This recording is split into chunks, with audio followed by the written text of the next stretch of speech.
सहनाववतो सहनौ भुनक्तो सह वीर्यङ्करवावहै तेजस्विनावधीतमस्तु मा विद्विषावहै। ॐ शान्ति शान्ति शान्तिः।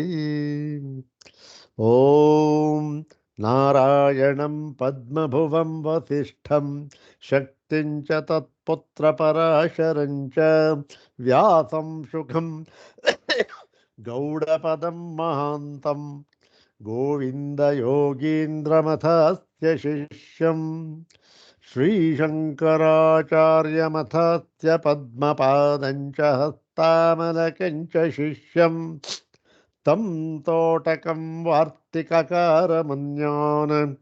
अस्मद्गुरून् सन्ततमानतोऽस्मि शङ्करं शङ्कराचार्यं केशवं बादरायणं सूत्रभाष्यकृतौ वन्दे भगवन्तौ पुनः पुनः सूत्रभाष्यप्रणेतारौ वेदान्ताब्जप्रभाकरौ वन्दे परस्परात्मानौ बादरायणशङ्करौ श्रुतिस्मृतिपुराणानाम् आलयं करुणालयं नमामि भगवत्पादं शङ्करं लोकशङ्करं नमामि भगवत्पादशङ्करं लोकशङ्करं वन्दे तं सच्चिदानन्दं यतिवर्यं महामतिं वेदवेदान्तसारज्ञं सद्गुरुं प्रणतोऽस्म्यहम्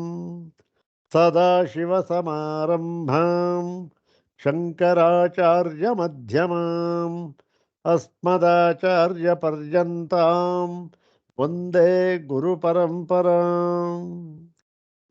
ॐ नमो ब्रह्मादिभ्यो ब्रह्मविद्यासम्प्रदायकर्तृभ्यो वंशर्षिभ्यो नमो महद्भ्यो नमो गुरुभ्यः सर्वोपप्लवरहितः प्रज्ञानघनः प्रत्यगर्थो ब्रह्मैवाहमस्मि ब्रह्मैवाहमस्मि अधीहि भगवो ब्रह्म श्रीमच्छंकर भगवत पूज्यपादमहासद्गुरुभ्यो नमः।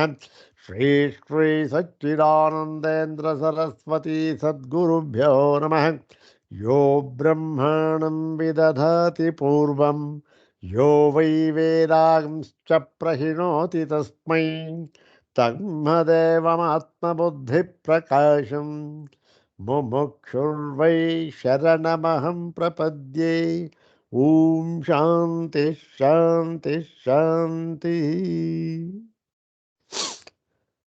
अग्रे उपस्थितेभ्यः भवद्भ्यः सर्वेभ्यो जिज्ञासुभ्यः हार्दान् प्रणामान् समर्पयामि। ब्रह्मसूत्र शांकर भाष्ये षड्भिः सूत्रैः उपनिबद्धे अस्मिन् परमाणु जगदकारणत्वाधिकरणे षष्ठम् अन्तिमं सूत्रम् इदानीं चिन्तयितव्यमस्ति। पादादितः इदं सप्तदशं सूत्रम्। इदं सप्तदशं सूत्रं द्विवारं पठित्वा तद्भाष्यभागञ्च याथार्थ्येन विचारयामः। सर्वाग्रे शङ्करभगवत्पूज्यपादानां प्रशस्तिश्लोकमेकं पठित्वा तेषां पादारविन्दयोः शिरसा प्रणिपत्य अनुग्रहञ्च प्राप्य प्रकृतं सप्तदशं सूत्रं तद्भाष्यभागञ्च विचारयामः। ॐ आराशर्यवचो विलासमसृणैः सूत्रैः क्रमेणाततैः प्रत्यस्त्यैः प्रकटीचकार भगवान् यो भाष्यसंज्ञं पटम् अज्ञानोद्भवजाड्यनाशकरणं स्वानन्ददं सेविनां तं वन्देऽखिलयोगिवन्द्यचरणं श्रीशङ्करं शङ्करम्।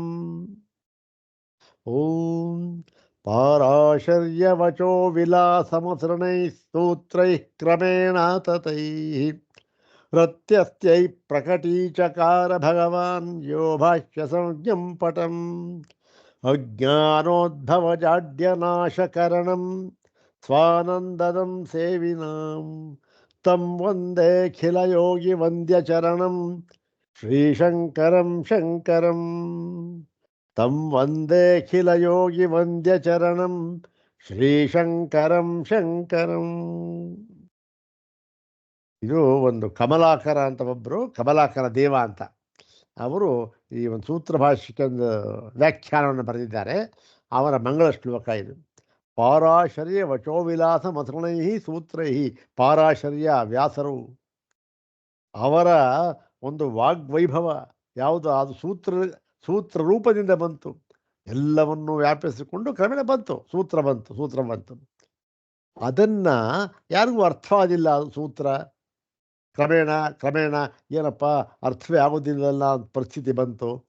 ಆಗ ಯಾರು ಈ ಒಂದು ಅಜ್ಞರಿಗೋಸ್ಕರ ಪ್ರತ್ಯಸ್ತ್ಯೈ ಪ್ರಕಟೀಚಕಾರ ಭಾಷ್ಯ ಸಂಜ್ಞಂ ಪಟಂ, ಈ ಒಂದು ಭಾಷ್ಯ ಸಂಜ್ಞಂ ಎನ್ನುವ ಈ ಒಂದು ಭಾಷ್ಯ ಎಂಬತಕ್ಕಂಥ ಹೆಸರಿನ ಒಂದು ಗ್ರಂಥವನ್ನು ರಚನೆ ಮಾಡಿ, ಅದೆಂಥದ್ದು ಅಂದರೆ ಅಜ್ಞಾನೋದ್ಭವ ಜಾಡ್ಯ ನಾಶಕರಣಂ.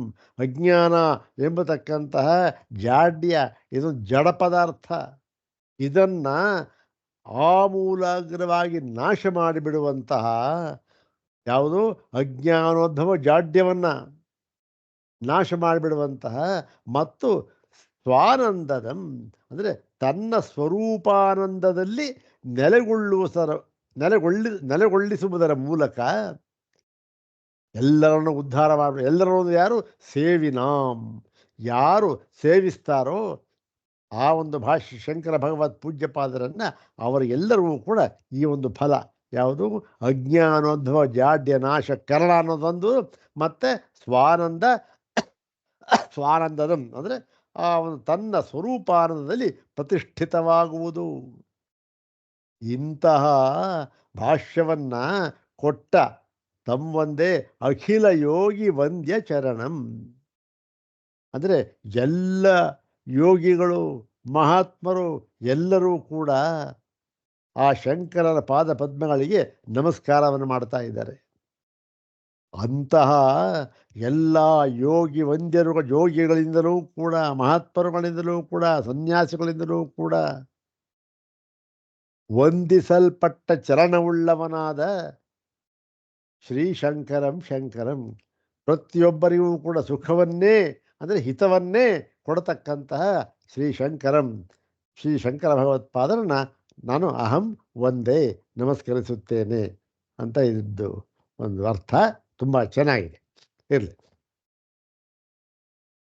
ಅಥ ಶ್ರೀಮಚ್ಛಂಕರ ಭಗವತಃ ಕೃತೌ ಶಾರೀರಕಮೀಮಾಂಸಾ ಭಾಷ್ಯೇ ದ್ವಿತೀಯೇ ಅವಿರೋಧಾಧ್ಯಾಯೇ ದ್ವಿತೀಯೇ ಪಾದೇ ತೃತೀಯಂ ಷಟ್ಸೂತ್ರಾತ್ಮಕಂ ಪರಮಾಣು ಜಗದಕಾರಣತ್ವಾಧಿಕರಣಂ. ಓಂ ಉಭಯಥಾಪಿ ನ ಕರ್ಮಾತಸ್ತದಭಾವಃ. ಓಂ ಸಮವಾಯಾಭ್ಯುಪಗಮಾಚ್ಚ ಸಾಮ್ಯಾದನವಸ್ಥಿತೇಃ. ಓಂ ನಿತ್ಯಮೇವ ಚ ಭಾವಾತ್. ಓಂ ರೂಪಾದಿಮತ್ವಾಚ್ಚ ವಿಪರ್ಯಯೋ ದರ್ಶನಾತ್. ಓಂ ಉಭಯಥಾ ಚ ದೋಷಾತ್. ಓಂ ಅಪರಿಗ್ರಹಾಚ್ಚಾತ್ಯಂತಮನಪೇಕ್ಷಾ. ಇದು ಆ 6 ಸೂತ್ರಗಳು. ಇದರ ಒಂದು ಅರ್ಥ ತಾತ್ಪರ್ಯ ಎಲ್ಲವೂ ಆಗಿದೆ. ಪ್ರಕೃತ ಭಾಷ್ಯ ಭಾಗಕ್ಕೇನೆ ಬರೋಣ. ಇಲ್ಲಿ ಇದುವರ ತನಕ ಏನು ಹೇಳಿದ್ರು ನೋಡಿ ವೈಶೇಷಿಕರೇ, ನೀವು ಪರಸ್ಪರ ವಿರೋಧವಾದದ್ದನ್ನೇ ಹೇಳ್ತಾ ಇದ್ದೀರ. ಹೇಗೆ ಸ್ವಾಮಿ? ನೋಡಿ, ದ್ರವ್ಯ ಗುಣ ಕರ್ಮ ಇವುಗಳೆಲ್ಲ 6 ಪದಾರ್ಥಗಳು ಅಂತ ನೀವು ಹೇಳ್ತಿರಲ್ಲ, ಅದು ಒಂದೊಂದು ಕೂಡ ಸ್ವತಂತ್ರ ಅಂತಲೂ ಹೇಳ್ತೀರಿ. ಅದನ್ನು ಅಂದ್ರೇನು, ಅದು ಯಾವುದಕ್ಕೂ ಅಧೀನವಲ್ಲ ಅಂತಂತಲೂ ಹೇಳ್ತೀರಿ. ಮತ್ತೆ ಅದನ್ನೇ ಮುಂದುವರೆದು ಏನು ಹೇಳ್ತೀರಿ, ಇಲ್ಲ ಈ ದ್ರವ್ಯಕ್ಕೆ ಬೇರೆ ಎಲ್ಲ ಪದಾರ್ಥಗಳೂ ಕೂಡ ಅಧೀನವಾಗಿದೆ ಅಂತ ಹೇಳಿಬಿಟ್ರಿ. ಹೇಗೆ ಎರಡೂ ಕೂಡ ಹೇಗೆ ಹೊಂದುತ್ತೆ? ಆಯಿತು, ಒಂದು ವೇಳೆ ನೀವು ಅದಕ್ಕೆ ಅಯುತ ಸಿದ್ಧಿ ಅಂತಕ್ಕಂಥದ್ದು, ಅಯುತ ಸಿದ್ಧಿ ಅಂತಕ್ಕಂಥದ್ದು ಯುತ ಸಿದ್ಧಿ ಅಂತಕ್ಕಂಥದ್ದಕ್ಕೆ ಅದಕ್ಕೆ ಮೊನ್ನೆ ಹೇಳಿದೆ. ಅಯುತ ಸಿದ್ಧಿ ಅಂದರೆ ಏನು, ಒಂದಕ್ಕೊಂದು ಬೇರ್ಪಡದೆ ಇರತಕ್ಕಂತಹ ಸ್ವಭಾವ ಇದೆಯಲ್ಲ, ಅದರ ಒಂದು ಸಂಯೋಗ ಅಲ್ಲಿ. ಮತ್ತು ಒಂದಕ್ಕೊಂದು ಬೇರ್ಪಡುವ ಸ್ವಭಾವದ ಒಂದು ಅದರ ಒಂದು ಸಂಯೋಗ ಇರುತ್ತಲ್ಲ, ಅದು ಯುತ ಸಿದ್ಧಿ. ಬೇರ್ಪಡದೇ ಇರತಕ್ಕಂಥದ್ದು. ಹೇಗೆ? ಅಗ್ನಿ ಉಷ್ಣ, ಅಗ್ನಿ ಉಷ್ಣ ಬೇರ್ಪಡೋದಕ್ಕಾಗೋದಿಲ್ಲ. ಉಷ್ಣವು ಅಗ್ನಿಯಲ್ಲಿ ಹೇಗೆ ಸೇರಿಕೊಂಡಿದೆ ಅಂದರೆ ಅದಕ್ಕೆ ಹೆಸರು ಅಯುತ ಸಿದ್ಧಿ ಅಂತ ಹೆಸರು. ಬೇರ್ಪಡೋದಿಲ್ಲ ಅದು. ಮತ್ತು ಈ ಯುತ ಸಿದ್ಧಿ ಅಂದ್ರೇನು? ಯುತ ಸಿದ್ಧಿ ಅಂತಂದರೆ ಬೇರ್ಪಡ್ತಕ್ಕಂಥ. ಆದರೆ ಹಸ್ತ ಪುಸ್ತಕ ಸಂಯೋಗ, ಕೈಲಿ ಪುಸ್ತಕ ಇದೆ, ಅದಕ್ಕೆ ಸಂಬಂಧ ಆಗುತ್ತಲ್ಲ, ಕೈಗೂ ಪುಸ್ತಕಕ್ಕೂ ಸಂಬಂಧ ಆಗುತ್ತಲ್ಲ, ಆ ಸಂಬಂಧಕ್ಕೆ ಹೆಸರು ಯುತ ಸಿದ್ಧಿ. ಅಯುತ ಸಿದ್ಧಿ, ಯುತ ಸಿದ್ಧಿ. ಹೀಗೆ ನೀವು ಅಯುತ ಸಿದ್ಧಿ ಅಂತಂದ್ರೂ ಹೊಂದೋದಿಲ್ಲ, ಅದನ್ನು ತೋರಿಸ್ತಾರಲ್ಲ ಹಿಂದೆ ಪೂರ್ಣವಾಗಿ ತೋರಿಸೋದು. ಯುತ ಸಿದ್ಧಿ ಅಂತಂದ್ರೂ ಹೊಂದೋದಿಲ್ಲ ಅಂತ ಹೇಳಿ, ಈ ಸಂಬಂಧ ಅಂತಕ್ಕಂಥದ್ದು ನೀವು ಹೇಳ್ತಾ ಇದ್ದೀರಲ್ಲ, ಸಂಯೋಗ ಮತ್ತು ಸಮವಾಯ ಅಂತ. ಸಂಯೋಗ ಅಂತಕ್ಕಂಥದ್ದು ಎಲ್ಲಿ? ಯುತ ಸಿದ್ಧಿ, ಹಸ್ತ ಪುಸ್ತಕ ಅಲ್ಲಿ ಸಂಯೋಗ, ಮತ್ತು ಅಗ್ನಿ ಉಷ್ಣ ಅನ್ನುವಾಗ ಅಲ್ಲಿ ಸಮವಾಯ. ಹೀಗೆ ಹೇಳ್ತಾ ಇದ್ದೀರಲ್ಲ, ಇದು ಹೊಂದೋದಿಲ್ಲ ಅಂತ ಹೇಳಿ ತೋರಿಸಿದ್ದಾಯಿತು. ಈಗ ಮುಂದೆ ಪ್ರಕೃತ ಹೇಳ್ತಾ ಇದ್ದಾರೆ. ಆಯಿತು ಸ್ವಾಮಿ, ನೋಡಿ ವೈಶೇಷಿಕರೇ, ಇಷ್ಟಾಗಿ ಆಯಿತು, ನೀವೇನು ಹೇಳಿದ್ರಿ, ನಾವು ಅದಕ್ಕೆ ತಕ್ಕ ಸಮಾಧಾನವನ್ನು ಹೇಳಿದ್ವಿ, ಆಯಿತು. ಆದರೆ ಸ್ವಲ್ಪ ಯೋಚನೆ ಮಾಡಿ. ಏನು ಸ್ವಾಮಿ ಯೋಚನೆ ಮಾಡಬೇಕು? ನಿಜವಾಗಿಯೂ ಕೂಡ ಈ ಸಂಯೋಗ ಸಮವಾಯ ಎನ್ನುವ ಪದಾರ್ಥ ಆ ಒಂದು ಸಂಬಂಧಪಟ್ಟಿರತಕ್ಕಂತಹ ದ್ರವ್ಯಕ್ಕಿಂತ ಬೇರೆಯಾಗಿ ಇದೆಯಾ ಇಲ್ಲವಾ ಅಂತಂತದ್ದು. ಓಹೋ, ಇದು ಯೋಚನೆ ಮಾಡತಕ್ಕಂಥ ವಿಚಾರ. ಏನು? ಈ ಸಂಯೋಗ ಸಮವಾಯ ಅಂತಕ್ಕಂಥದ್ದು, ಈ ಸಮವಾಯ ಅಂತ ಏನು ಹೇಳ್ತಾ ಇದ್ದೀರಿ, ಅದು ಸಮವಾಯ ಸಂಯೋಗ ಎರಡು ಒಂದೇ. ಅದು ಯುತ ಸಿದ್ಧಿಯಾದಾಗ ಸಂಯೋಗ, ಅಯುತವಾದಾಗ ಸಮವಾಯ. ನೀವೇನು ಹೇಳ್ತಾ ಇದ್ದೀರಿ? ಸಮವಾಯ ಪ್ರತ್ಯೇಕವಾಗಿರ್ತಕ್ಕಂಥದ್ದು. ಯಾಕೆ? ಸಮವಾಯ 6 ಪದಾರ್ಥಗಳಲ್ಲಿ ಒಂದು. ಹೌದು ತಾನೆ? ದ್ರವ್ಯ, ಗುಣ, ಕರ್ಮ, ಸಾಮಾನ್ಯ, ವಿಶೇಷ, ಸಮವಾಯ 6ರಲ್ಲಿ ಒಂದು ಇದು. ಇದನ್ನು ನೀವು ಸ್ವತಂತ್ರ ಅಂತ ಹೇಳ್ತಾ ಇದ್ದೀರಿ. ಈಗ ಇದು ಇಂತಹ ಸ್ವತಂತ್ರವಾದ ಈ ಒಂದು ಸಮವಾಯ ಸಂಯೋಗ ಅಂತಕ್ಕಂಥದ್ದು ನಿಜವಾಗಲೂ ಇವೆಯಾ ಅಂತಕ್ಕಂಥ ಪ್ರಶ್ನೆ. ನಾವು ಹಿಂದೆ ಇದೆ ಅಂತ ನೀವು ಹೇಳಿದ್ರಿ, ಅದನ್ನು ಇಟ್ಕೊಂಡು ನಾವು ನಿಮಗೆ ಸಮಾಧಾನ ಹೇಳಿದ್ವಿ, ಇಲ್ಲಪ್ಪ ಅದಾಗೋದಿಲ್ಲ ಅಂತ ಹೇಳಿದ್ವಿ. ಈಗ ಆ ಪದಾರ್ಥಗಳೇ ಎಲ್ಲಿದೆ ಸ್ವಾಮಿ? ಆ ಸಂಯೋಗ ಸಮವಾಯ ಅನ್ನುವ ಒಂದು ಪದಾರ್ಥಗಳು ಸ್ವತಂತ್ರವಾಗಿ, ಅಂದ್ರೇನು, ಅದರ ಒಂದು ಆಶ್ರಯ ಯಾವುದ್ರಲ್ಲಿ ತಗೊಂಡಿದೆಯೋ ಅದನ್ನು ಬಿಟ್ಟು ಸ್ವತಂತ್ರವಾಗಿ ಎಲ್ಲರೂ ಇದೆಯಾ? ಅದೇ ಇಲ್ಲ. ಸಂಯೋಗ ಸಮವಾಯವೇ ಇಲ್ಲ.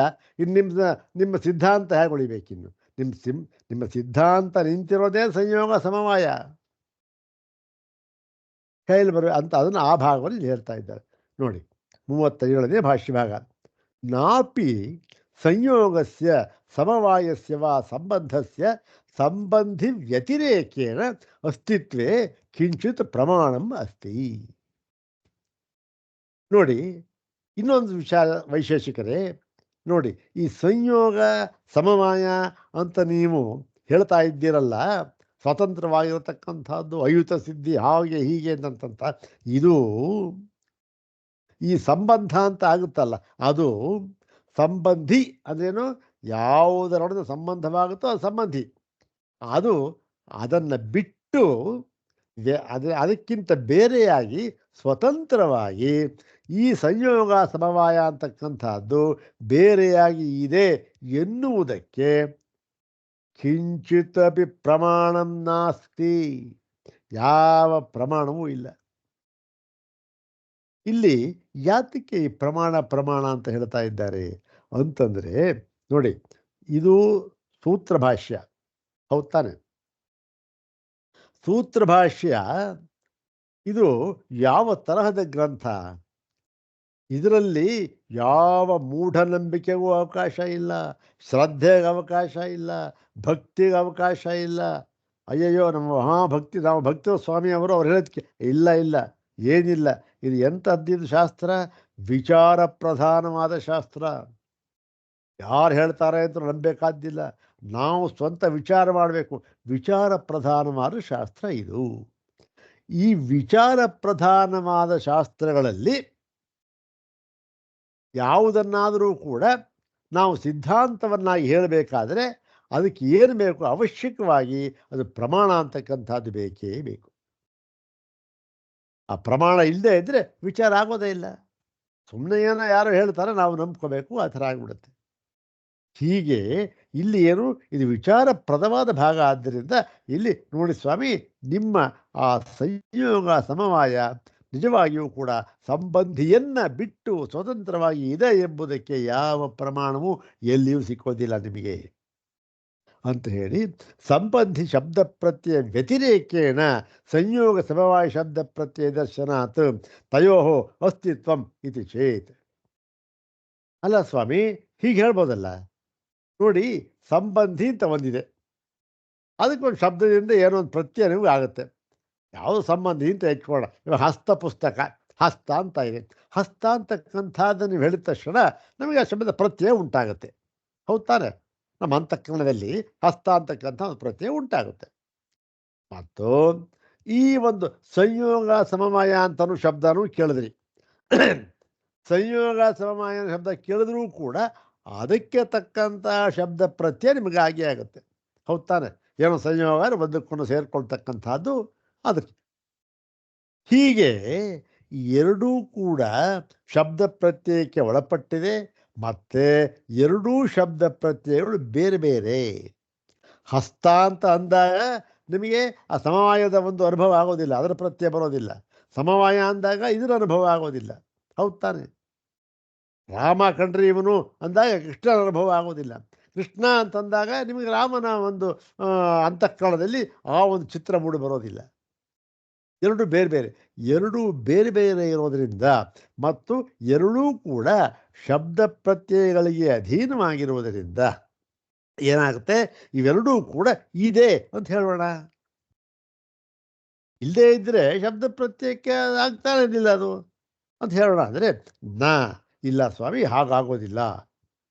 ಏನು ಅಂತಂದರೆ ನೋಡಿ, ಇದು ಬಹಳ ಮುಖ್ಯವಾದ ಭಾಗ. ಇದು ಏಕತ್ವ ಈ ಒಂದು ವೇದಾಂತಗಳ ವೇದಾಂತ ಸಿದ್ಧಾಂತಕ್ಕೆ ಇದು ತಳಹದಿ. ನ ಏಕತ್ವೇಪಿ ಸ್ವರೂಪ ಬಾಹ್ಯರೂಪಾಪೇಕ್ಷೆಯ ಅನೇಕ ಶಬ್ದ ಪ್ರತ್ಯಯ ದರ್ಶನಾತ್. ನೋಡಿ ಸ್ವಾಮಿ, ಸಂಯೋಗ ಸಮವಾಯ ಅಂತ ಹೇಳ್ತೀರಾ, ಮತ್ತೆ ಇನ್ನೊಂದು ದ್ರವ್ಯ ಅಂತ ಹೇಳ್ತೀರಾ. ಶಬ್ದ ಪ್ರತ್ಯಯ ಎಲ್ಲ ಬೇರೆ, ಅಲ್ಲೇ ಸರಿ ನೀವು ಕೊಟ್ಟ ದೃಷ್ಟಾಂತ ಇಲ್ಲ, ಸರಿಯಾಗಿದೆ. ಆದರೆ ಏನು, ಈ ಶಬ್ದ ಪ್ರತ್ಯಯ ಬೇರೆ ಬೇರೆಯಾಗಿ ಇದೆಯಲ್ಲ, ಅದು ಶಬ್ದ ಪ್ರತ್ಯಯಗಳು ಬೇರೆ ಬೇರೆಯಾಗಿದೆ, ಕರೆಕ್ಟು. ರಾಮ ಅಂದಾಗ ಕೃಷ್ಣನ ಅನುಭವ ಆಗಲ್ಲ, ಕೃಷ್ಣ ಅಂದಾಗ ಗೋವಿಂದನ ಅನುಭವ ಆಗಲ್ಲ, ಹೀಗಾಗಲ್ಲ. ಆದರೂ ಕೂಡ ಒಂದೇ ಒಂದು ವಸ್ತು ಇದ್ದಾಗಲೂ ಕೂಡ ಈ ತರಹ ವಿಧ ವಿಧವಾದ ಶಬ್ದ ಪ್ರತ್ಯಯಗಳು ಆಗಬಹುದಾಗಿದೆ. ಶಬ್ದ ಪ್ರತ್ಯಯಗಳು ಬೇರೆ ಬೇರೆ ಆಗೋದಕ್ಕೆ ವಸ್ತುಗಳೇ ಬೇರೆ ಬೇರೆ ಆಗಿರಬೇಕು ಅಂತ ನಿಯಮ ಏನೂ ಇಲ್ಲ. ನೋಡಿ ಎಂಥ ಪಾಯಿಂಟ್ ಇದು. ಶಬ್ದ ಪ್ರತ್ಯಯ ಬೇರೆ ಆಯಿತು, ರಾಮ, ಕೃಷ್ಣ, ಈಶ್ವರ ಆಯಿತು. ಅಲ್ಲೇನಾಯಿತು, ರಾಮ, ಕೃಷ್ಣ, ಈಶ್ವರ ಬೇರೆ ಬೇರೆ ಆಗಿದ್ದಾರೆ, ನಿಮ್ಮ ದೃಷ್ಟಾಂತ ಸರೋಯಿತು. ಅದೆಲ್ಲ ಅವ್ರು ಬೇರೆ ಬೇರೆ ಇದ್ದಾರೆ ಅಂತಾಯಿತು. ಯಾಕೆ? ಶಬ್ದಕ್ಕೆ ಅವ್ರಿಗೂ ವಿಷಯರಾಗ್ತಾರಲ್ಲ, ವಿಷಯವಾಗುತ್ತಲ್ಲ ಶಬ್ದಕ್ಕೆ, ಅದಕ್ಕೋಸ್ಕರ. ಆದರೆ ಇದು ನಿಯಮವೇನೂ ಅಲ್ಲ. ಹಾಗೆ ಬೇರೆ ಬೇರೆ ಇದ್ದರೆ ಮಾತ್ರ ಆ ಶಬ್ದ ಪ್ರತ್ಯಯಕ್ಕೆ ಒಳಪಟ್ಟಿರಬೇಕು ಅಂತ ನಿಯಮ ಇಲ್ಲ. ಮತ್ತೇನು ಸ್ವಾಮಿ, ಒಂದೇ ಒಂದು ವಸ್ತು ಇದ್ದಾಗಲೂ ಕೂಡ, ಒಂದೇ ವಸ್ತು ಇದ್ದಾಗಲೂ ಕೂಡ ಅದೂ ಕೂಡ ನೋಡಿ ಸ್ವರೂಪ ಬಾಹ್ಯ ರೂಪಾಪೇಕ್ಷೆಯ. ಸ್ವರೂಪ ಅಂದರೆ ತನ್ನ ಮತ್ತು ಬಾಹ್ಯ ಅಂದರೆ ಹೊರಗಿನ ರೂಪಗಳನ್ನು ಅಪೇಕ್ಷಿಸಿ, ಅಂದರೆ ತನ್ನ ರೂಪ ತನ್ನ ಒಳಗಿನ ರೂಪ, ತಾನು ಹೇಗಿದ್ದಾನೆ ಅವನ ಒಂದು ಅನಾಟಮಿ ಅಂತ ಇಟ್ಕೊಳ್ಳಿ, ಅದು ಬಾಹ್ಯ ರೂಪ ಅವನ ವ್ಯವಹಾರ ರೂಪ. ಇದರ ಒಂದು ಸಂಬಂಧದಿಂದ ಅನೇಕ ಶಬ್ದ ಪ್ರತ್ಯಯ ದರ್ಶನಾತ್ ಅವನು ಅನೇಕ ಶಬ್ದ ಪ್ರತ್ಯಯಗಳಿಗೆ ಭಾಗಿಯಾಗಬಹುದು. ಅನೇಕ ಶಬ್ದ ಪ್ರತ್ಯಯಗಳು ಉಂಟಾಗಬೇಕಾದ್ರೆ ಬೇರೆ ಬೇರೆ ಪದಾರ್ಥಗಳೇ ಇರಬೇಕು ಅಂತ ನಿಯಮ ಏನೂ ಇಲ್ಲ. ಒಂದೇ ಒಂದು ವಸ್ತು ಇದ್ದಾಗಲೂ ಕೂಡ ಬಾಹ್ಯ ಸ್ವರೂಪ ಅಪೇಕ್ಷೆಯಿಂದ ಅದು ಬೇರೆ ಬೇರೆ ಶಬ್ದ ಪ್ರತ್ಯಯಕ್ಕೆ ವಿಷಯವಾಗಬಹುದು. ಒಂದು ಉದಾಹರಣೆ ಕೊಡ್ತಾರೆ. ಯಥಾ ಏಕೋಪಿ ಸನ್ ದೇವದತ್ತೋ ಲೋಕೆ ಸ್ವರೂಪಂ ಸಂಬಂಧಿ ರೂಪಂಚ ಅಪೇಕ್ಷ್ಯ ಅನೇಕ ಶಬ್ದ ಪ್ರತ್ಯಯ ಭಾಗ್ಭವತಿ ಮನುಷ್ಯ ಬ್ರಾಹ್ಮಣ ಶ್ರೋತ್ರಿಯ ವದಾನ್ಯ ಬಾಲ ಯುವ ಸ್ಥವಿರ ಪಿತಾ ಪುತ್ರ ಪೌತ್ರ ಭ್ರಾತ ಜಾಮಾತ ಇತಿ. ನೋಡಿ ಹೇಗೆ ಅಂತ ಅನ್ನೋದು ನಾವು ಹೇಳ್ತೀವಿ ನೋಡಿ ವೈಶೇಷಿಕರೇ. ಏನು ನೋಡಿ, ದೇವದತ್ತ ಅಂತ ಒಬ್ಬ ಇದ್ದಾನೆ. ಅವನು ಯಾರು? ಅವನು ಒಬ್ಬನೇ. ಇಲ್ಲಿ ರಾಮ ಕೃಷ್ಣ ಈಶ್ವರ ಇದ್ದ, ಬೇರೆ ಬೇರೆ ಅಲ್ಲ. ದೇವದತ್ತ ಅಂತಕ್ಕಂಥವನು ಒಬ್ಬನೇ ಒಬ್ಬ ವ್ಯಕ್ತಿ. ಅವನು ಏನಾಗುತ್ತೆ, ಅವನಿಗೆ ಲೋಕದಲ್ಲಿ ಏನಾಗುತ್ತೆ, ಅವನಿಗೆ ಸ್ವರೂಪ ಸಂಬಂಧಿ, ಸ್ವರೂಪಂ ಸಂಬಂಧಿ ರೂಪ.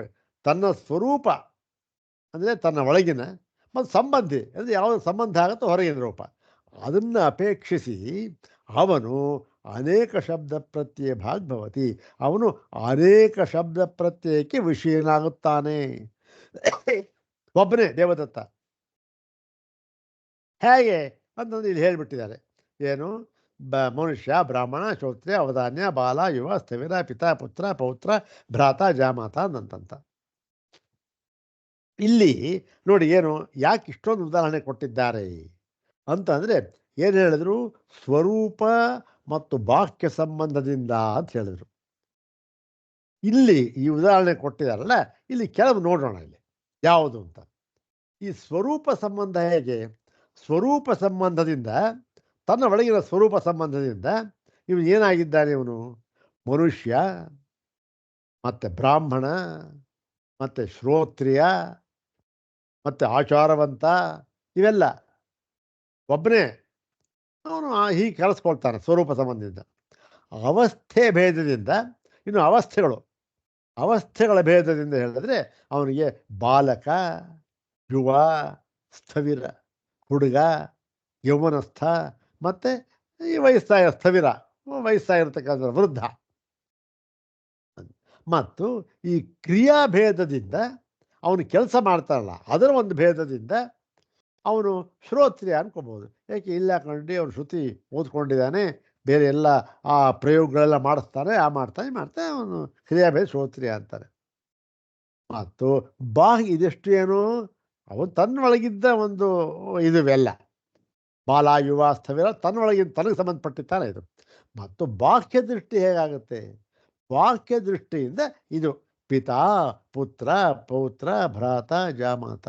ಮತ್ತೊಬ್ಬರ ದೃಷ್ಟಿಯಿಂದ, ಮಗನ ದೃಷ್ಟಿಯಿಂದ ಇವನು ಪಿತಾ అవుತಾನೆ. ಮತ್ತೆ ಇವನ ದೃಷ್ಟಿಯಿಂದ ಇವನ ಮಗ ಅವನ ಮಗ ಪೌತ್ರ ಅಂತ ಆಗ್ತಾನೆ. ತಮ್ಮ ಇದ್ದಾನೆ ಭ್ರಾತ ಜಾಮಾತ ಅಳಿಯ. ಹೀಗೆ ಮತ್ತೊಬ್ಬರ ದೃಷ್ಟಿಯಿಂದ ಇವನೇ ಯಾರು? ದೇವದತ್ತ ಒಬ್ಬನೇ. ಅವನು ಏನಂತಾನೆ? ಪಿತಾ ಅಂತಲೂ ಕರೀತಾನೆ. ಯಾರನ್ನ? ಅವನ ಮಗ. ಅವರ ಅಪ್ಪ ಏನು ಕರೀತಾನೆ? ಅಯ್ಯ ಪುತ್ರ ಅಂತ ಕರೀತಾನೆ. ಯಾರನ್ನ? ದೇವದತ್ತನ್ನೇ. ದೇವದತ್ತನ ತಾತ ಏನಂತ ಕರೀತಾನೆ? ಏ ಪೌತ್ರ ಆಗಚ್ಚ ಅಂತಾನೆ. ಒಬ್ಬೊಬ್ರು ನೋಡಿ ಬೇರೆ ಬೇರೆ. ಇಲ್ಲಿ ಒಂದೊಂದು ಬೇರೆ ಬೇರೆ ಆದಾಗಲೂ ಕೂಡ ನಮ್ಮ ಶಬ್ದ ಪ್ರತ್ಯಯ ಬೇರೆನೇ ಆಗುತ್ತೆ. ಪಿತಾ ಅಂದ ತಕ್ಷಣ ಪುತ್ರ ಬರಲ್ಲ, ಪುತ್ರ ಅಂದ ತಕ್ಷಣ ಪೌತ್ರ ಬರಲ್ಲ. ಅದೇ ಬೇರೆ ಬೇರೆ ಶಬ್ದ ಪ್ರತ್ಯವೇ. ಆದರೆ ಬೇರೆ ಬೇರೆ ಶಬ್ದ ಪ್ರತ್ಯಯಗಳ ವಿಷಯವಾದರೂ ಕೂಡ ಎಲ್ಲದಕ್ಕೂ ಯಾವುದು? ಒಬ್ಬನೇ ದೇವದತ್ತ. ಹೀಗೆ ನೀವೇ ನಿಮ್ಮ ಅದು ನೋಡಿ, ಆ ವೈಶೇಷಿಕರ ಒಂದು ಸಿದ್ಧಾಂತಕ್ಕೆ ಇದು ಹೇಗೆ, ಇದು ವೇದಾಂತ ಸಿದ್ಧಾಂತ. ಇದು ಪಿತಾ ಪುತ್ರ ಜಾಮಾತ. ಹೀಗೆ ಹೇಳ್ತಾರೆ ಅಂತ ಹೇಳಿ ಇದನ್ನು ಹೇಳಿ ಈ ಮತ್ತೆ ಹೇಳ್ತಾರೆ ಅಶೋತ್ರಿಯ ವದಾನ್ಯ ಕೊಡುಗೈ ದಾನಿ ಕಣ್ರಿ ಅವನು ಅಂತ ಎಲ್ಲ ಬೇರೆ ಬೇರೆ ದೃಷ್ಟಿಯಿಂದ ಜಾಮಾತ ಇತಿ ಮತ್ತು ಇನ್ನೊಂದು ಉದಾಹರಣೆ ಕೊಡ್ತಾ ಇದ್ದಾರೆ ಯಥಾಚ ಏಕಾಪಿ ಸತಿ ರೇಖಾ ಸ್ಥಾನಾನ್ಯತ್ವೇನ ನಿವಿಷಮಾನ ಏಕ ದಶ ಶತ ಸಹಸ್ರಾದಿ ಶಬ್ದ ಪ್ರತ್ಯಭೇದಂ ಅನುಭವತಿ ತಥಾ ಸಂಬಂಧಿನೋರೇವ ಸಂಬಂಧ ಶಬ್ದ ಪ್ರತ್ಯಯ ವ್ಯತಿರೇಕೇಣ ಸಂಯೋಗ ಸಮವಾಯ ಶಬ್ದ ಪ್ರತ್ಯಾರ್ಹತ್ವಂ ನ ವ್ಯತಿರಿಕ್ತವಸ್ತ್ವಸ್ತಿತ್ವೇನ ಇತಿ ಉಪಲಬ್ಧಿ ಲಕ್ಷಣ ಪ್ರಾಪ್ತಸ್ಯ ಅನುಪಲಬ್ಧೇ ಅಭಾವೋ ವಸ್ತುವಂತರಸ್ಯ. ದೊಡ್ಡ ಪದ ಹೇಳಿ ಸಿದ್ಧಾಂತ ಮಾಡಿದ್ರು. ಇನ್ನೊಂದು ಉದಾಹರಣೆ ಕೊಡ್ತಾ ಇದ್ದಾರೆ. ಏನು ಇದು ಒಬ್ಬನೇ ಆಯಿತು ನೋಡಿ. ಈ ಉದಾಹರಣೆ ಕಾವ್ಯಗಳಂತೂ ಬೇಕಾದಷ್ಟು ಕಡೆ ಬಂದಿದೆ. ಈ ಎಲ್ಲಿ ಅಂತಂದರೆ ಇದರಲ್ಲಿ ಕಾಣುತ್ತೆ, ರಾಮಚಂದ್ರನಿಗೆ ಹೇಳ್ತಕ್ಕಂಥ ಮಾತು ಇದು ಅಂತಂತ. ಇದು ಏನಂತ ಹೇಳಿ, ಅವನು ಹೇಗಿದ್ದ, ಆ ರಾಜ ರಾಮಚಂದ್ರ ಹೇಗಿದ್ದ, ಅವನು ರಾಜನಾದ ಮೇಲೆ ಹೇಳ್ತಕ್ಕಂಥ ಮಾತಿದು. ರಾಜ ರಾಮಚಂದ್ರ ಹೇಗಿದ್ದ ಅಂದರೆ ಅವ್ರು ಹೇಳ್ತಾ ವರ್ಣನೆ ಮಾಡ್ತಾರಲ್ಲಿ, ಸ್ತ್ರೀಭಿ ಕಾಮೋರ್ಥಿಭಿ ಸ್ವರ್ದ್ರು ಕಾಲಶತ್ರುಭಿರೈಕ್ಷಿಸ ಸ್ತ್ರೀಭಿ ಕಾಮೋರ್ಥಿಭಿ ಸ್ವರ್ದ್ರು ಕಾಲಶತ್ರುಭಿರೈಕ್ಷಿಸ ಅಂತಂದ.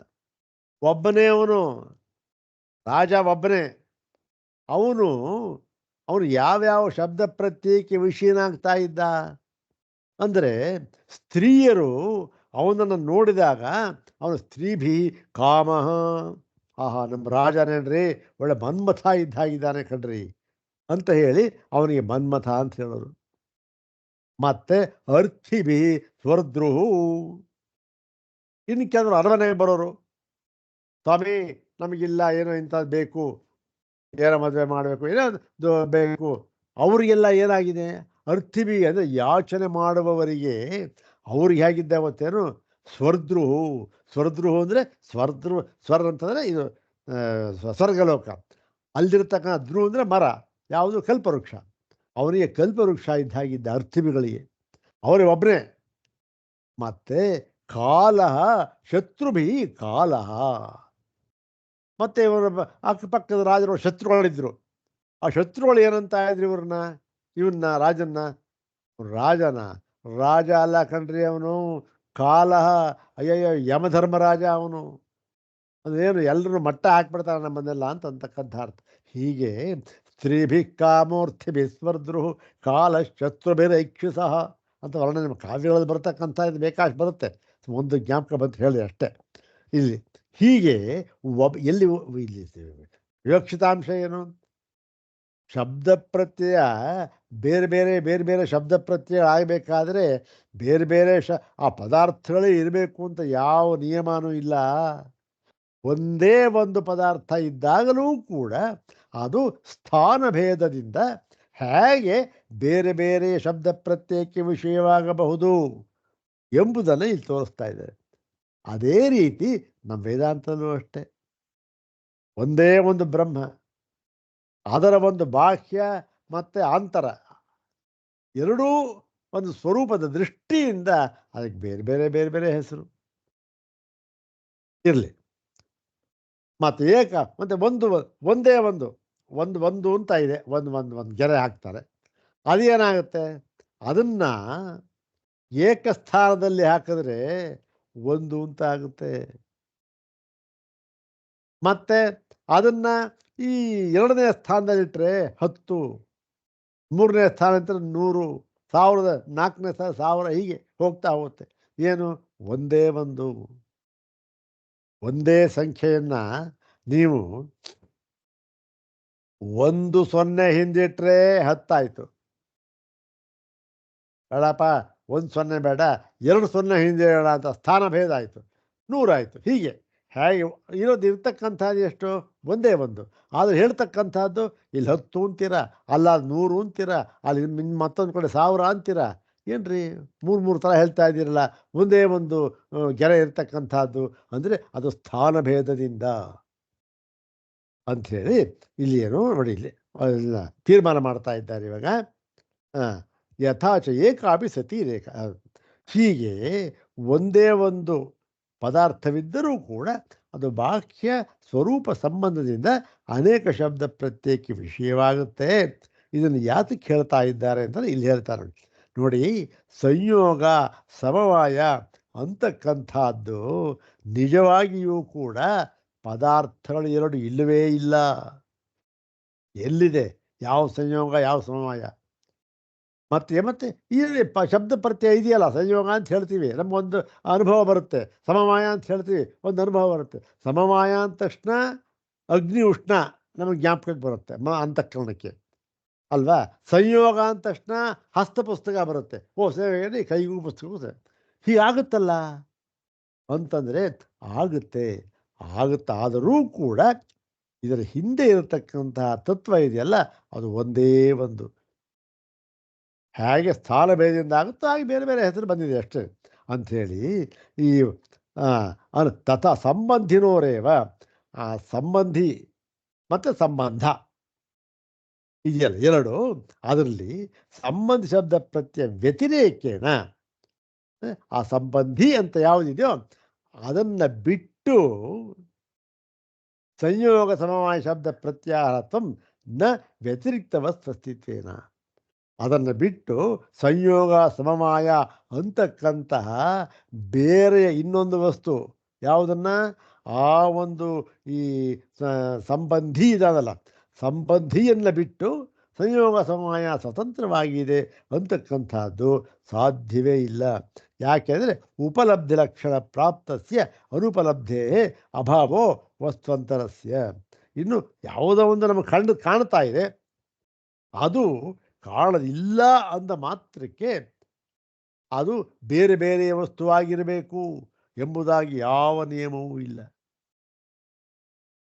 ನಮಗೆ ಕಣ್ಣಿಗೆ ಕಾಣ ಬರಲಿಲ್ಲ ಅಂತಂದಮೇಲೆ ಅಂದ ಮಾತ್ರಕ್ಕೆ ಅದು ಬೇರೆಯಾಗಿರಬೇಕು ಅಂತಕ್ಕಂಥ ಯಾವ ನಿಯಮವೂ ಇರೋದಿಲ್ಲ. ಆದ್ದರಿಂದ ನೋಡಿ ಸ್ವಾಮಿ, ಸಂಯೋಗ ಸಮವಾಯ ನೀವು ಹೇಳ್ತಕ್ಕಂಥದ್ದು ಆಗೋದಿಲ್ಲ, ಆಯ್ತದು ತರ್ಕ. ಆದರೆ ಅಸಲಿಗೆ ನಿಜವಾಗಿ ನೋಡುವುದಾದರೆ ಈ ಸಂಯೋಗ ಸಮವಾಯ ಎನ್ನುವ ಪದಾರ್ಥಗಳೇ ಆ ಸಂಬಂಧಿಯನ್ನು ಬಿಟ್ಟು ಸ್ವತಂತ್ರವಾಗಿ ಇಲ್ಲವೇ ಇಲ್ಲ. ಇದೆ ಅಂತನ್ನುವುದಕ್ಕೆ ಯಾವ ಪ್ರಮಾಣವೂ ಇಲ್ಲ. ನೋಡಿ, ಇದು ವೈಶೇಷಿಕರ ಮೂಲೆ ಕುಠಾರ. ಇರಲಿ. ನಾಪಿ ಸಂಬಂಧಿ ವಿಷಯತ್ವೇ ಸಂಬಂಧ ಶಬ್ದ ಪ್ರತ್ಯಯೋ ಸಂತತ ಭಾವ ಪ್ರಸಂಗ. ಮಾಪಿ ಇನ್ನೊಂದು ವಿಚಾರ ಹೇಳ್ತಾ ಇದ್ರೆ, ಈ ಸಂಬಂಧಿ ವಿಷಯತ್ವೇ ಅಂದ್ರೇನು? ಈ ಸಂಬಂಧ ಮತ್ತು ಸಂಬಂಧಿ ಅಂತ ಇದೆ. ಈ ಸಂಬಂಧ ಅಂತ ಶಬ್ದ ಪ್ರತ್ಯಯಗಳು ಸಂಬಂಧಿ ಅಂತಕ್ಕಂಥದ್ದು ಆ ಒಂದು ಪದ ಪ್ರಯೋಗ ಮಾಡಿದ ತಕ್ಷಣ ನಮಗೆ ಅನುಭವ ಆಗುತ್ತೆ, ಹೌದು ತಾನೆ? ಹಾಗೆ ಅಂದ್ಬಿಟ್ಟು ಏನಾಗುತ್ತೆ, ಹಾಗಂದು ಮಾತ್ರಕ್ಕೆ ಇದು ಯಾವಾಗಲೂ ಇರಬೇಕಾದ ಪ್ರಸಂಗ ಏನೂ ಇಲ್ಲ. ಏನು ಹೀಗಂದರೆ ಅಂತಂದರೆ ನೋಡಿ, ಹಸ್ತ ಇದೆ, ಹೌದು ತಾನೆ? ಪುಸ್ತಕ ಇದೆ, ಹಸ್ತಕ್ಕೂ ಪುಸ್ತಕಕ್ಕೂ ಕೈಲಿ ಪುಸ್ತಕ ಹೇಳ್ಕೊಂಡೆ ಸಂಬಂಧವಾಯಿತು. ಇದಕ್ಕೆ ಹೆಸರು ಹೇಳೋದು ಸಂಯೋಗ ಅಂತ ಹೇಳಿದ್ರು. ಇವಾಗ ನೋಡಿ, ಹಸ್ತವೂ ನಿತ್ಯವಾಗಿದೆ, ಅಂದರೆ ಯಾವಾಗ ಹಸ್ತ ಕೈ ಇದ್ದೇ ಇರತಕ್ಕಂಥದ್ದು. ಪುಸ್ತಕನೂ ನಿತ್ಯವಾಗಿದೆ. ಪುಸ್ತಕ ಮತ್ತು ಹಸ್ತ ಎರಡೂ ನಿತ್ಯವಾಗಿದೆ. ಆದ್ದರಿಂದ ಆ ಸಂಯೋಗವೂ ನಿತ್ಯವಾಗಿರಬೇಕು ಅಂತ ನಿಯಮ ಇದೆಯಾ? ಅಂದ್ರೇನು?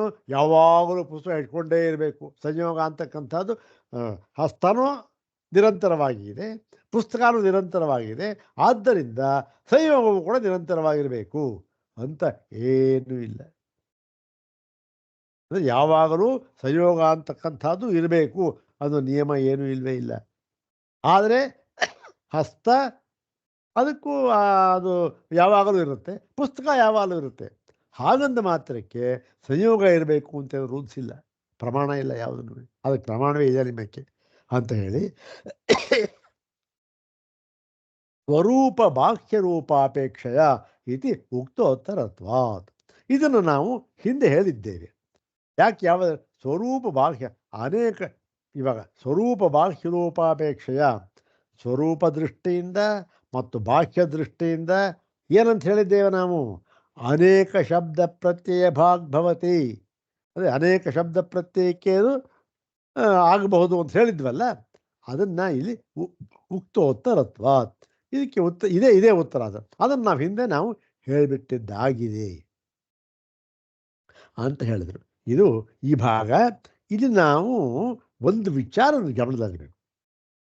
ಏನು ಅಂತಂದರೆ, ಈ ವೈಶೇಷಿಕರ ವಾದ ಇದೆಯಲ್ಲ, ಅದು ಏನು ಒಂದಕ್ಕೊಂದಕ್ಕೆ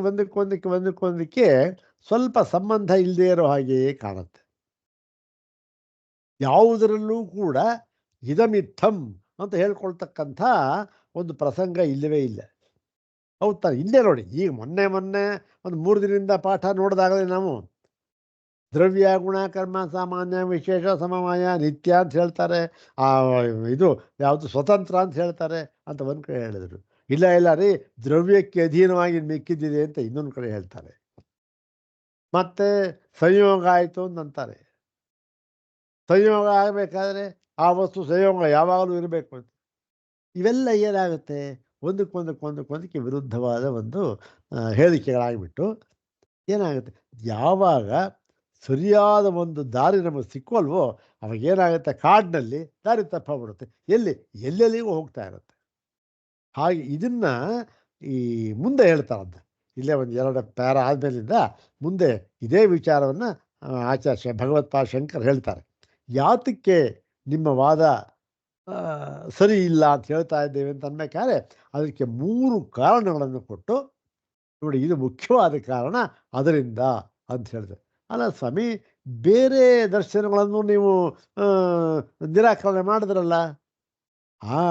ಬೇರೆ ದರ್ಶನ ಯಾವ್ದು ನಿರಾಕರಣೆ ಮಾಡಿದ್ವಿ, ಈಗಾಗಲೇ ಮಾಡಿರ್ತಕ್ಕಂಥದ್ದು ಸಾಂಖ್ಯನ ನಿರಾಕರಣೆ ಮಾಡಿದ್ದೀವಿ.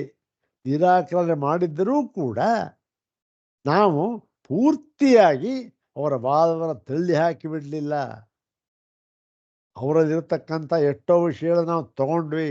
ಸರಿ ಇದೆ ಸ್ವಾಮಿ, ನಾವು ಅನುಮೋದನೆ ಕೊಟ್ವಿ. ವೇದಾಂತದಲ್ಲೂ ಇದೆ ಅಂತ ಹೇಳಿದ್ವಿ. ಆದರೆ ನಾವು ಮುಖ್ಯವಾಗಿ ಅವ್ರನ್ನ ನಾವು ವಿರೋಧಿಸಿದ್ದು ಯಾವಾಗ? ಅಚೇತನ ಕಾರಣವನ್ನು ಹೇಳಿದಾಗ ಅಷ್ಟೇ. ಅವ್ರೇನು ಮಾಡಿಬಿಟ್ರು, ಪ್ರಧಾನ ಅಚೇತನ ಅದನ್ನು ಜಗತ್ ಕಾರಣ ಅಂತ ಹೇಳಿಬಿಟ್ರು. ಅದಕ್ಕೆ ನಮ್ಮ ವಿರೋಧ ಅಂತ ಹೇಳಿ ನಾವು ಚೇತನ ಕಾರಣವಾದಿಗಳು ಅಲ್ಲಿ ಹೊರತು ಇನ್ನು ಮಿಕ್ಕಿದ್ದೆಲ್ಲ ಸ್ವಲ್ಪ ಹೆಚ್ಚು ಕಡಿಮೆ ನಮ್ಮ ಒಂದು ಸಿದ್ಧಾಂತಕ್ಕೆ ಅನುಗುಣವಾಗಿ ಇತ್ತು. ಆದ್ದರಿಂದ ಅವರು ಪೂರ್ತಿಯಾಗಿ ನಾವು ತೆಗೆದುಹಾಕಿಲ್ಲ. ಆದರೆ ನಿಮ್ಮದು ತರ್ಕವೇ ಇಲ್ಲ, ತರ್ಕಕ್ಕೂ ಹೊಂದೋದಿಲ್ಲ, ಅನುಭವಕ್ಕೂ ಹೊಂದೋದಿಲ್ಲ. ಬೇಡಪ್ಪ, ಯಾರೋ ದೊಡ್ಡವರು ಮಹಾತ್ಮರು ಅನುಸರಿಸಿದ್ದಾರಾ ಅಂದರೆ ಅದೂ ಇಲ್ಲ. ಆದ್ದರಿಂದ ನಿಮ್ಮ ವೈಶೇಷಿಕವಾದ ಈ ಅಷ್ಟೊಂದು ಆದರಣೀಯವಲ್ಲ ಅಂತ ಹೇಳಿ ಆ ಒಂದು ಮಾಡ್ತಾರೆ. ಮುಂದಿನ ಭಾಗವನ್ನು ನಾಳೆ ನೋಡೋಣ. ಓಂ ಶಾಂತಿ ಶಾಂತಿ ಶಾಂತಿ. ಓಂ ತತ್ಸತ್.